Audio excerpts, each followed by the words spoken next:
أنقل لكم حكاية، ووالله هذه الحكاية حقيقية. أنا لا أحدث بهائم المراجع، أنا لا أحدث جحوش المراجع، لا شأن لي بهم.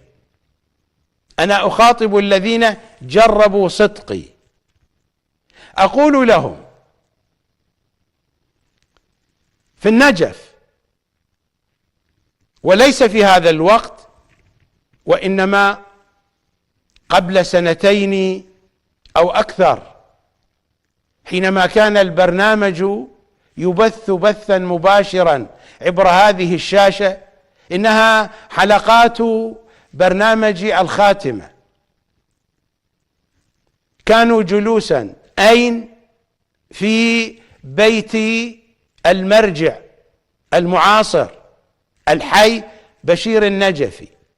قد يكذبونني، لكن الحكاية حقيقية، إنني سمعتها من مصدرها الأصلي. كانوا جلوسا في بيت بشير النجفي، وكانوا متسمرين أمام شاشة القمر. انتهى البث المباشر وبدأوا يتحدثون معبرين عن إعجابهم بالذي طرح في تلك الحلقة، وهم يتابعون البرنامج دائما.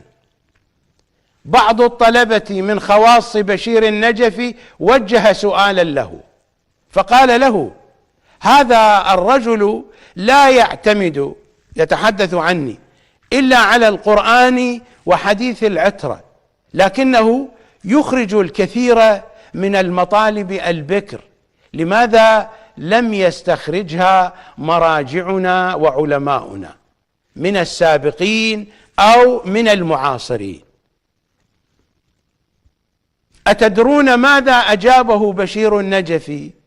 قال: نحن المراجع سلمنا أمرنا لأساتذتنا وللمراجع الذين سبقونا، لعلماء الشيعة السابقين، وهذا الرجل سلم أمره لمحمد وآل محمد وسلم أمره لحديثهم.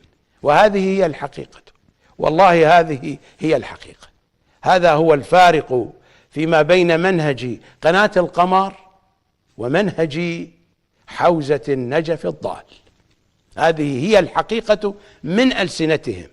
هذه الحكاية حقيقية ودقيقة بدرجة